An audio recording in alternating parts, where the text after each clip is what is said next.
they realized they were really missing their children who were in boarding school, and their children were missing them. So with their younger kids, they just kept them on the bus, and the older kids would help with the lessons and the schooling of the younger kids.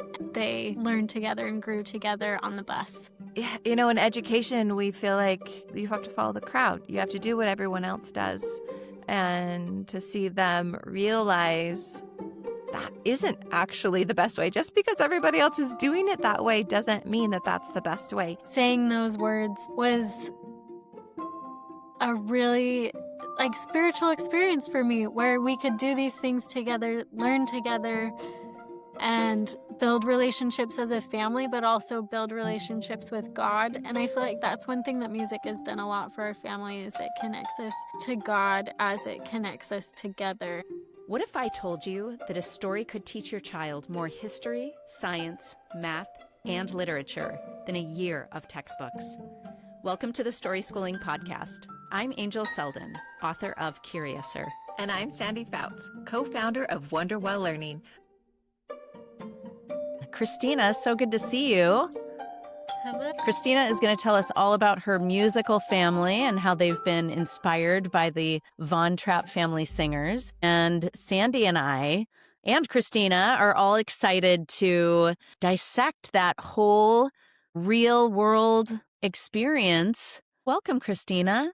So give us a little bit of background. I assume that you and your husband were both passionate about music before you even got married. Or is this something that really developed after? No, yeah, this has definitely been a lifelong kind of thing. I was in choirs growing up. Ryan was in choirs and musicals. Okay, tell us a little bit about your homeschool history, including the latest developments. Yeah, so my oldest son is 9. Both my husband and I are very intellectual. We both like learning. So I was in school when he was born. He was 1.5 when I graduated from college. So it was kind of a big transition to go from studying physics to then just being home with him. So it was kind of fun for me to start teaching him from the very beginning. He was always part of my homework. He was right there next to me as I was doing a lot of online classes at the end, and he was always just kind of involved with all of it. So as he was getting older, it was really fun for me to read with him and teach him things. So it was kind of always a part of our family culture, I guess, to just be learning and reading, and I enjoy learning. And so it was fun for me to be teaching him small things. So by the time he was getting older, by the time he was 4, he was already able to read. And so we got him in a little preschool just with some friends next door. And by the time he was kindergarten age, I was talking with the preschool teacher, and she was saying he's going to be so bored in kindergarten. He knows everything they're going to know. And it was also the COVID era. And so schools were kind of on and off and doing a lot of online learning. And so it just wasn't the environment that I think he was going to thrive in to put him in a public school. I looked into private schools because I went to a Montessori when I was a kid. And so I looked into Montessori schools close by, and they were really expensive, and we really couldn't afford it as students. And so I just thought of homeschooling. I said, why don't we try this? Why don't we try me just at least doing kindergarten, and we'll see how it goes from there. So we started kindergarten homeschool, and I loved it. I loved it so much. I loved making the curriculum and having him home and learning with him and teaching him. And so we kept going. And so my second daughter, she did a little bit of preschool and then also kind of joined us in the homeschool world when she got to kindergarten age. And then as my third daughter started to get older, she was more interested in public school, and she's a lot more social and needs to be the center of attention of the kids around her. She just loves that. She thrives in that. She thrives being the performer and having lots of people watch her. I thought that school would be the best place for that. So, and it's working out for her. We started all 3 kids at the public school just a few weeks ago, and Emma's loving it, and the other 2 are doing fine. But I miss it. I loved it. I loved homeschooling with them. I loved having them home all day and learning together and making the curriculum for them and teaching them things that I thought were great and important. Yeah. Sandy, I know you have some thoughts on that, on how it's okay.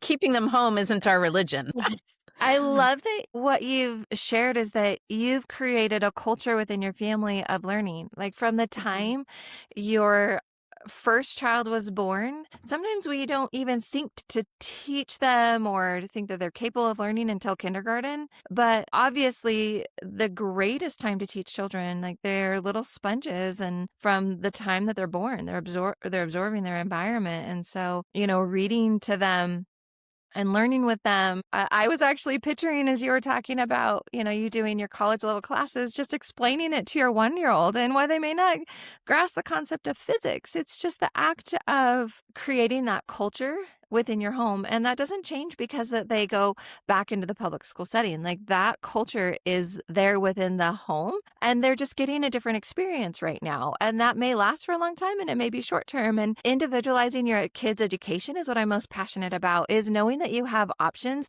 and that you are the leader and the guide and the mentor within their education. And there's different things that are different, right, for different kids and different families at different times. So I love that you took the opportunity to really listen to your kids, and you're in tune with them and what could possibly be the best thing for them right now, and then being open to shifting and changing that based on their needs and their interest in your family circumstances at the time. And it's always evolving and changing. I thought pretty foolishly at the beginning that I was going to pick one route and that I was going to follow that route the whole time. This was right at the beginning. And I'm much wiser now that it was always shifting and changing. And for each kid, it was very different. And just because of even our life circumstances, things were different. So you're on a good track. That's awesome. Yeah, there's something that you and your kids need from the public school experience. And I have no regrets in letting my third child, when he had just turned 13, decided to go to public school, and I was fully supportive. In fact, he became hesitant as it got closer, like, maybe I shouldn't. And so I asked him, why? Like, why shouldn't you? I mean, in my heart and my mind and everything that I've researched, I'm like, he can learn more at home than he can at school intellectually. I knew he could learn more. But I knew also that there were other lessons he could learn from school. If that's what he's drawn to and he feels like he needs to try school, then there's something that he needs to learn from that experience, and maybe that I also need to learn from that experience. And so when it came down to it, as I was questioning him about why he was hesitating, because I'm like, you really seemed to want to go. So why are you hesitating? And it came down to he was afraid. He was afraid that he wouldn't perform as well as the other kids because he had been educated so differently. He was afraid of the unknown social dynamics at school. And I said, if it's fear that's making you hesitate, then we're going and we're signing you up for public school, because I knew it's what he wanted. I would never have pushed it if he were like, no, I really just don't want to go to public school. I wouldn't have pushed that, but I knew it was what he wanted. And fear is not a good reason for not doing the thing that you want to do or feel you need to do. So then what happened, Christina? Where did this music come in? Because you are going to continue that, right? I mean, this is the whole point, is that you don't have to homeschool to do these things,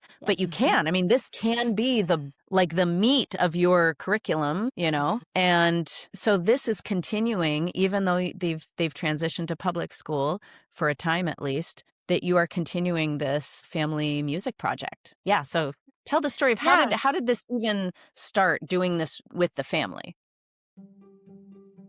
We were going to medical school in Iowa, and pretty quickly after we moved to Iowa, someone volunteered their piano. They had a upright acoustic piano that they were going to upgrade to a grand piano, and said, we had gotten this piano for free. We want to give it to someone else. Does anyone want it? And I was the first one to respond, and I said, we want it. We already had a electric piano my mom had given us when we had gotten married, but I grew up playing piano, and Ryan plays piano very well. It's always been a side thing. Like, it's never been his main focus, but he plays very well. And so I saw this piano, heard about it. I showed up at their house and tried it out, and I was like, yes, we need this piano. So they gave it to us for free. We just had to pay to have someone move it up our big stairs because we were in an apartment. So we got it into our house, and pretty quickly after that, Ryan started to compose songs. He hadn't ever composed songs, but he claims that it was this piano. This piano and the situation of being in a new place in Iowa. We were away from family. He was in medical school, which was stressful, and just all those new things, that new environment just stirred something in his soul where he started to compose songs. So it started really with just kind of little ditties and little just short little things, and then the words would come, and then it would get bigger. And his first year of medical school, he composed a song and played it for the medical school talent show and won the whole talent show, and like Wow. touched everyone's hearts. It was just like so beautiful. So he kind of just all these things started flowing within him to write these songs. And so he had a few songs that he wrote, and then a year or so after we were in Iowa, we moved to a different house, and then we had a neighbor who knew that Ryan could play really well, so then she started to come over to say, like, I have these words, I have this thought for a song, like, can you help me with this? And then he also had a piano student that he just had one student because he didn't have a lot of time, but he wanted some other way to be playing piano too. So I had a piano student, so he was trying to, like, kind of build his skills and his piano playing. So he was composing his own songs and then helping a neighbor compose songs and then helping a piano student compose songs. And it was just all building.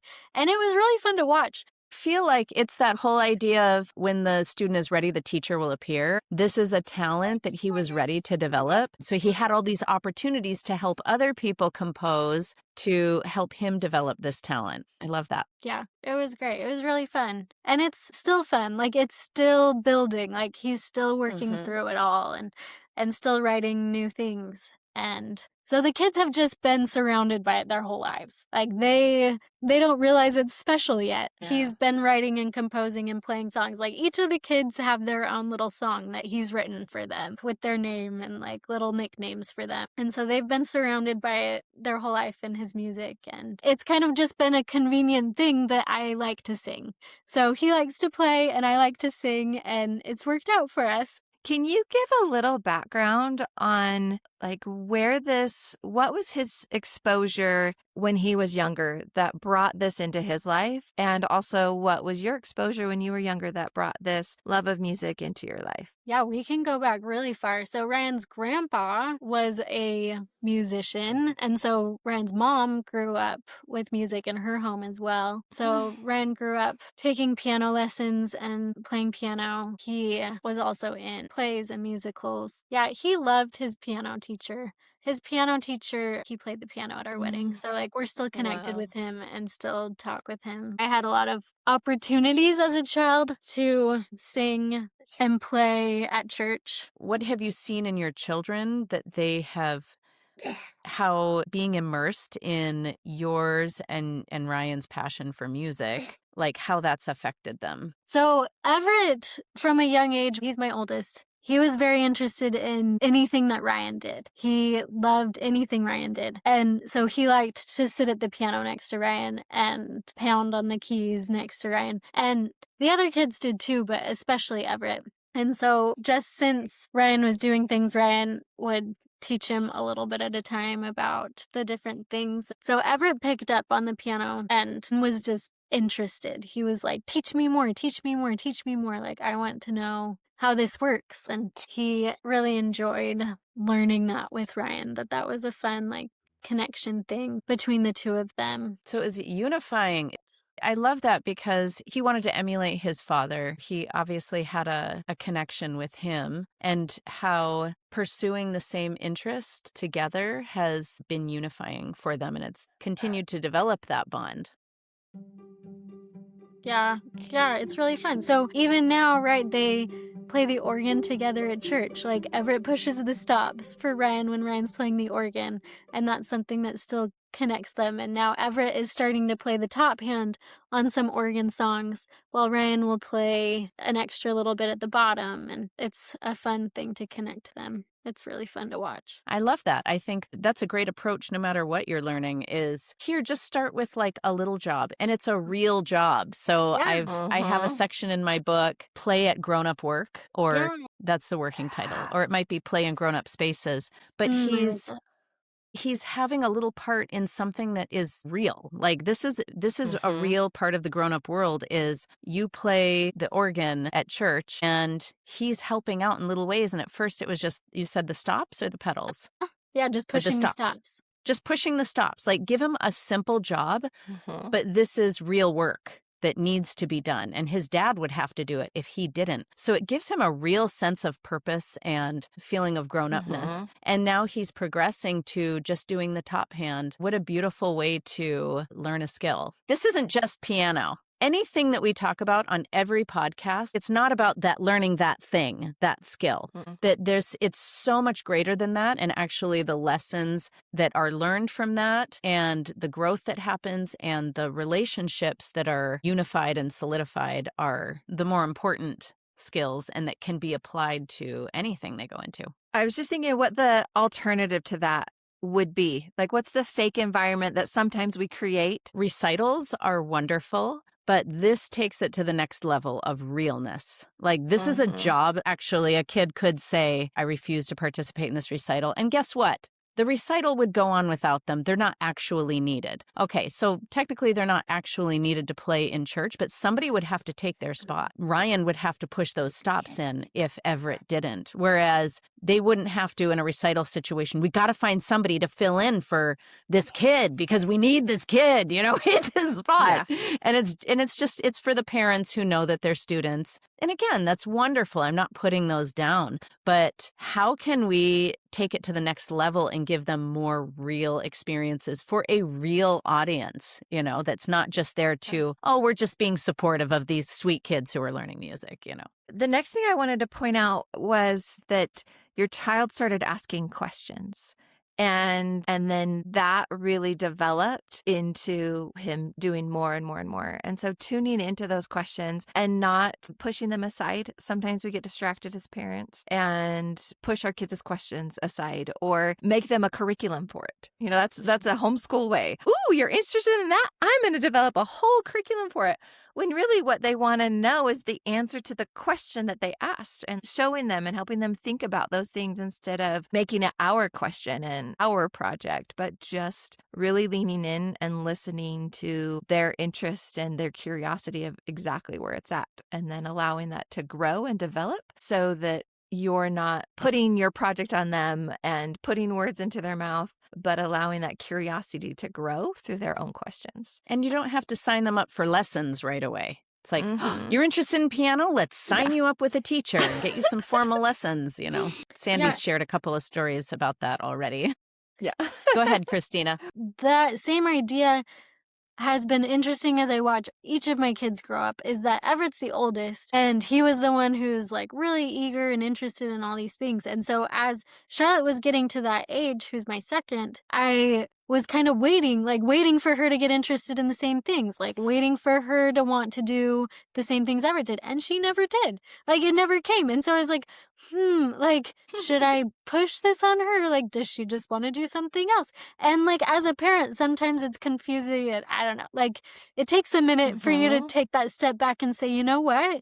I don't need to push this on her. She's not interested. Like she's interested in other things. Let's not push her to want to force her to do the same things that Everett wanted to do, but like allow her to do other stuff. And now Emma is the third, like getting to the same ages, and she's way more interested in performing. So she loves singing. She loves being the one standing up on the edge of the couch, singing all the songs as loud as she can. And so it's just been really fun that, like, now Charlotte can be more like the technical background girl. She's found her place in how she can help do little jobs in the background. And Everett has his piano and playing the organ and helping with that. And then Emma's the performer. So it's been really fun to watch as they all grow older that they each have their own questions. They each have their own interests, and they each have a place in the choir. They each have a place in the family band, and they're all needed, and they're all helpful, and they're all different helpful. And it's been really fun. So tell us more about the family choir and the family band. Yeah, so I'm the band manager. Yay! Keep us on track, try to get stuff done. And then, Ryan is like the behind the scenes, picks the music and writes the songs, and he's the head behind the music, maybe we can say. Everett likes to play, and we really do all sing. So we all like to sing. We all mostly sing the melody. Like, we don't have a ton of harmonies or anything like that. We're a fun little family choir that we just like to sing together. But Ryan did grow up with his cousins. He would play the piano and his cousins would play like a guitar or the drums, and they would do cousin jams at grandma's house. And we even had in Iowa once someone come over with their cajon drum. It's like a drum that you sit on and you bang the drum just as you're sitting on it. Looks like Ryan showed up in person here, so he can start adding to our conversation for at least a little bit. Get your band manager on that. Hello, Ryan. Your glasses haven't adjusted yet. Yeah, don't Just go away. Makes you look very cool and mysterious. Yeah, we heard about I love the story of just how Everett has just started by sitting at the piano with you and then sitting at the organ with you, and then he started pushing the stops for you, and he's progressed to doing some of the right hand. Did you want to add anything to that? Your perspective? Yeah, we haven't pushed any kind of music on him. He's just shown a natural interest, kind of like when a kid starts picking up a book and bringing it to you and saying, "Would you read this to me?" So that's kind of what we've done with piano and organ for him. It's been kind of fun. He'll just sit down and be like, "I want to do some stuff." And the girls do it too. Emma will come over and we do this silly thing where she'll sit on my lap and I grab their hands and then like bang them on the keyboard for them, going up and then down again on the black notes. And they'll think that's really fun. It's so playful. That's what I'm I a was big thinking. advocate of like everything that you do or learn, you should do it with a playful approach and no fear of making mistakes or doing it right and just playing with it and enjoying it and immersing yourself in it.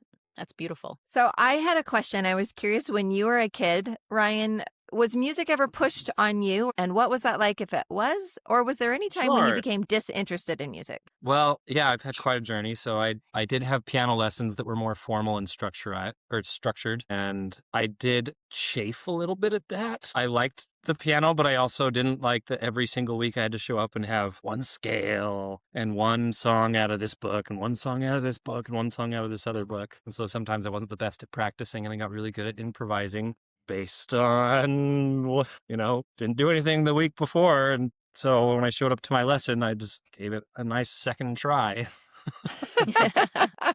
Usually went okay.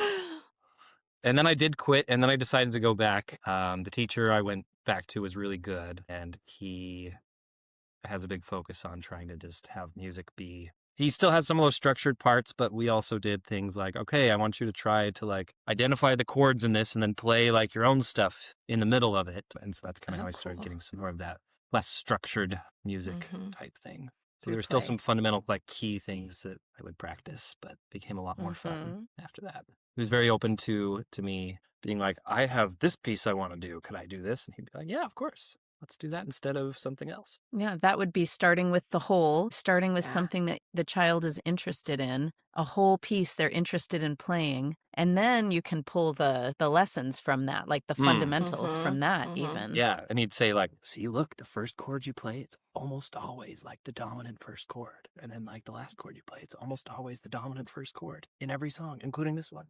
I love One that. of my favorite piano teachers that my kids had, her name was Claire. And she did some really unique things within the way she taught piano. One of the first things she did is she literally took the piano apart for them and showed them all the pieces of the piano and how it worked. And I thought that was really cool. And they could ask any questions that they wanted. Another thing that she did is she would tell them, go home, go make up a song, like play on the piano, make up your own song. And then when they would come back and they would play that song for her, no matter how simple, she would then help them transcribe it onto the score. I'm not very musically inclined, so I don't know all the technical words here, but she would help them write the music down. And so then teach them through writing their own music and why that works or why that sounds good to you, and then place those notes on the staff. And so they were taking this whole piece that they had created and then breaking it down into the pieces instead of starting with all of these random pieces that don't make sense to a child. and then trying to put it together in a whole at the end. So I thought that was a really unique approach to music that was much more successful. My kids were much happier with those piano lessons than that formal, here's your music book, do a song out of each one, which they really rarely cared about. My son's music journey, I felt like he needed music in his life. I was very inspired about that. But I also know what happens when you push a child too hard, so I was very careful with that. And what really pushed his music was when he had some core principles. He already knew some core principles, but he was using it as a way to find peace in his life, like a kind of a coping mechanism, it really brought peace in. And we just bought him a I don't know, Muse score where you could download Yeah, I any love piece that that he program. wanted. And then he just played with music. And it was through that playing with music that his talents really developed. And that's what I'm hearing with you and your kids is they're just playing with music right now. And there's nothing that's being forced, which has so much more power than that formal, do it this way. And I love that Christina used the term that she said, I wrote down a quote from you, if I may quote you, back to you. They're all needed, you said. Like everybody's actually needed. So it's this beautiful combination of you can play in real things, while you were gone, Ryan, we were talking about how Everett he was helping you play for a real purpose that was very much needed. That if he weren't there, you would have had to do that job for him, as opposed to a recital where if the kid dropped out, they wouldn't need somebody to take that kid's place. But they're needed, and yet it's a playful approach. What I really want to hear about is the experience of you guys preparing for either this recording session or just performing at church, or if there's anywhere else you've performed, like the experience of preparing as a family for these performances. So Ryan and I have performed, like Ryan's played while I've sang multiple times as the kids were growing up. And so I think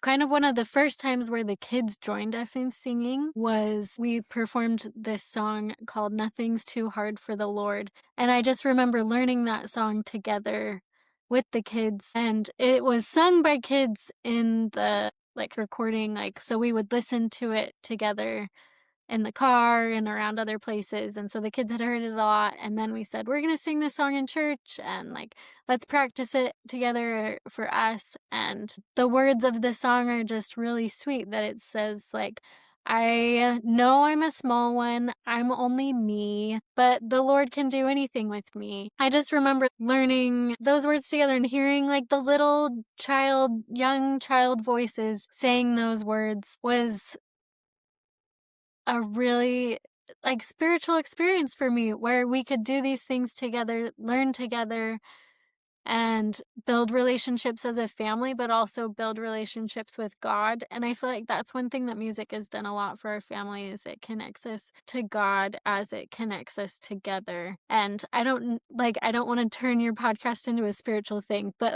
I don't think I can talk about the relationship aspect of it without bringing God into the mix, that he has been fundamental in connecting us as a family through music. So that's one of my favorite family character relationship building experiences, was that really sweet little song that we sang in church about God. Yeah, they're building their godly character and they're learning those lessons through music. And what more powerful way to learn principles is through music. I mean, there's scientific evidence of that, of how music impacts our learning, and to learn things through music. We can learn things so much quicker through music. Yes. And they're the character that they're developing from both the words, but also, like you said, those connections that they're making. That's really cool. Mm-hmm. That's a big part of it. I write about that in my book. The greatest drive as humans is to connect with God, nature, and our fellow man. Mm-hmm. And that these whole learning experiences feed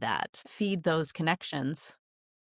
We were talking with somebody whose passion is mountain biking and how they connected kind of on a spiritual level. She said he would describe this flow state that he would get into. I've seen that with my son when he plays the piano, like that flow state, and really that, however you describe it, it's that connection with the divine when you get into that state, and so easily accessed through music, but through passions and taking the opportunities to develop and to dive into that and having that freedom to be able to develop that connection right there through whatever that passion could be. I can see it in lots of different things through artists.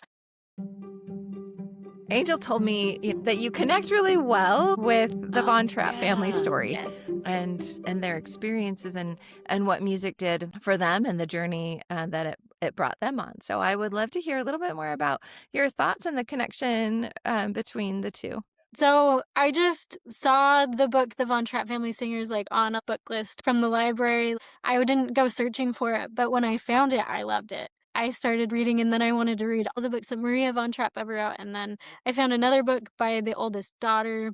And then I went on an internet search about like what they're still doing and where they're at now, and different things like that. And yeah, I loved their story. Also love The Sound of Music. That is one of my favorite movies. And just the music in there is so beautiful. And so it was really fun to hear their story. Like, it feels kind of silly, but the one thing that I gleaned from it that I think I really want to incorporate with my kids is kind of this idea we were talking about earlier about how music, don't do it just through toy things, but through real things, and how they talk about in their story how they would start the youngest kids playing recorders, like playing a real recorder and contributing a real recorder sound to what the family was playing and what the family was singing. And so that's been like the one thing that I'm like, I need to get my kids recorders. And my mom's like, oh, I have recorders in this closet. And I would look and I'm like, no, that's like a plastic toy recorder. That's not a real recorder. And like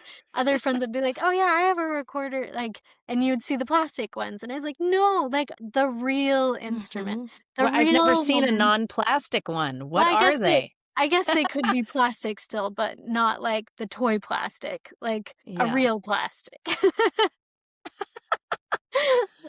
But, Maybe like, they were wood originally. yeah, they could definitely be made of wood. And sadly, I have not gone to the store and actually purchased them. But it's been like the one thing that I'm like, just to start with just the simple sound, the simple music. They would have music camps at their property in Vermont that they would invite whoever wanted to come to their camp, and they would learn to sing and they would learn how to play the recorder. And that was how they would start on their music journey or continue their music journey. And like the recorder, you sometimes think of it as the toy instrument, but it really can contribute a lot of beautiful sound. So it kind of sounds silly, but that's the one thing that has stuck with me after reading the book over and over. It's true that even a simple instrument can add a lot that a child can even play, but it can add a lot to the sound of a performance or just a lifestyle of music. But you wouldn't have been inspired to do that if somebody had just said, did you know that a recorder can contribute a beautiful sound to your family band or your family singers? No, it was because you read that story of the Von Trapp family singers and a true story. And it inspired you. And now you're pulling these valuable gems from it instead of just if you read a list of lessons, a book that's like how to start a family band. Or here's a pamphlet. We're going to make it really easy for you. How to start a family band.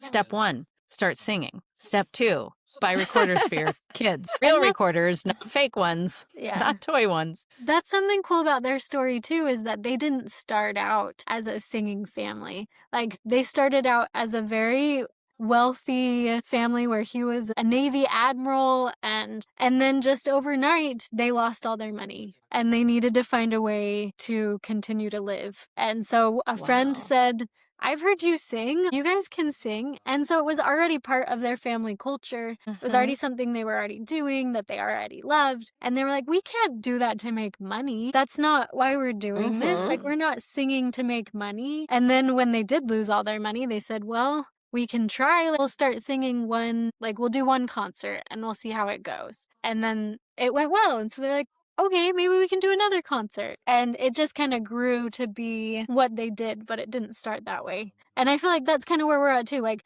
and I think that's where I connected with it a lot is like, we just like to sing as a family. We like to jam. Like we like to sing together, and not yet is it something that's going to make us money. And I don't think we have any intent to make it into a career, but it's still part of our family that can be something that helps us and connects us and builds relationships. And then maybe someday, if we need it to be bigger, it could turn into something bigger, but like right now we don't. And right now we have other things.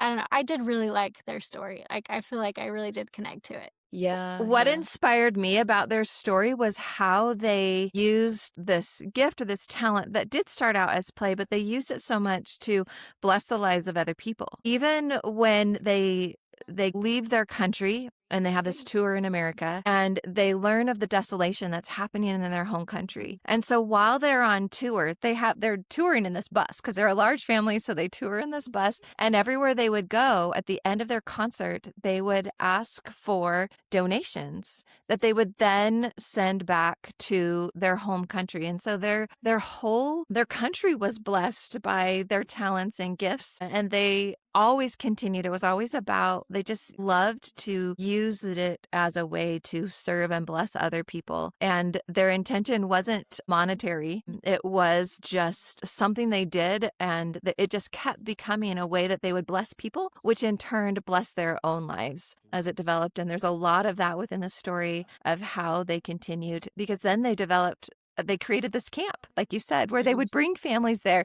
and then they would share this love of music with these families who then developed this culture within there. And they were just like, their gifts continued to bless the lives of those who came around them in a really inspiring way. And children crave purpose just as much as adults do. In fact, they may even crave it more because they're so in tune with their spiritual and psychological needs that they need that. I think that's where a lot of the pushback comes from when children refuse to do certain assignments or schoolwork, is when it seems like this is pointless. They see, we think, oh, well, we're preparing them because they might need it someday, but there is no inherent purpose in that, whatever the assignment is right now, except for your own good.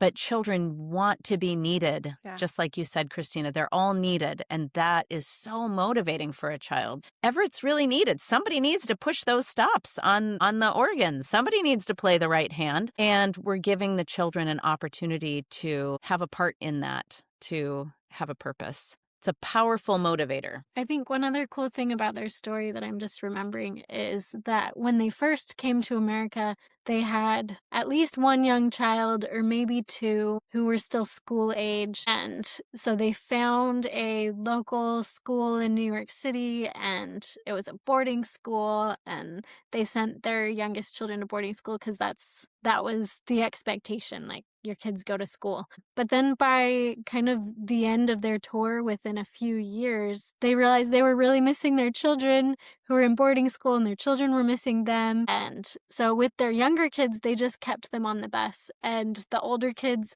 would help with the lessons and the schooling of the younger kids, and they didn't leave behind their children anymore, like at a boarding school, but they learned together and grew together on the bus. And it became the family experience where everyone was helping with the education and everyone was helping with the younger kids, and the younger kids were helping to package the things that were being donated for Austria, and to do all the small things on the bus that they could do. And I really loved that about their story too, that over time they realized that we didn't need the boarding school. Like, that wasn't helping our family in the way that we thought it would. Instead, we need to be connected on the bus, and we can all help each other here. And I really liked that part of the story too. Where they broke the norm. Profound. In education, we feel like you have to follow the crowd. You have to do what everyone else does. And to see them realize that isn't actually the best way. Just because everybody else is doing it that way doesn't mean that that's the best way. And so to take that lead in your children and know that you know them best, and bringing them back to the family. I did really love that piece of it too. What an inspiring story, and yours as well. Do you have any final thoughts, Christina, that you would love to share? Well, I like what we've been already talking about, just how any parent, if you try to be in tune with the needs of your kids and be able to focus your help for them, I guess, in the ways that you understand they need. I feel like I'm not saying this very well, but what I'm trying to say is that when I was a young mom, I had someone give me the advice that if you think you've figured out your children, then they're going to change. So once you think you've figured them out, then it's going to change. And what you think they need is now going to be different. And so it's just constantly a journey of changing your path to best help your kids and help yourself and help the community and build each other. You don't need to feel stuck wherever you're at, and you don't need to feel like you can't start now or you can't stop now. But change is part of the journey, and it's important and it's valuable, and it's a valuable skill to have as a parent to show your children that you can change and adjust. Absolutely. Yes. As you try different approaches to educating your children, you're showing your kids it's okay to try different things. It's okay to make mistakes or to say, hey, that didn't work. Let's try something new. I mean, it's this focus on process, not results. And so Yes. them watching the process of how one learns and how one obtains an education is even more important than are we getting results? Like, have they memorized all this information? Do they know all the things that they're supposed to know before they turn 18? Yeah. No, you said it very well. Yeah. The process of it. One thing I did want to add, that's right, a thought I had is Shinichi Suzuki, who's the renowned violin teacher from Japan, said, we're not educating our students to become professional violinists. He called his program talent education, and he said talent education is life education. And so that's why it's so important that we're focused on the process of how they're learning and not that we're getting results. This isn't about creating professional musicians or when my son built a PC, well, he's going to build computers someday. No, it's about the process of the struggle that he went through to get there. Or for you guys, it's about working together as a team. It's about being fearless in your approach of acquiring skills and acquiring knowledge that you can make mistakes and it's okay. Well, it's about what we've been talking about, making those connections, building those relationships, building character through it all. It's one medium of learning resilience. It's the medium of learning to be brave, like you were saying. Yeah. Yes. And I think one of the most important components of this is that it's through a common purpose. Yeah. That as a family, you have this goal you're all working towards together to perform as a team. And that is hugely motivating for our children. If this podcast was helpful for you, please leave us a review and share with a friend. Until next time, start with stories and everything else will follow. You can learn more about our other education projects at angelselda.com and wonderwelllearning.com.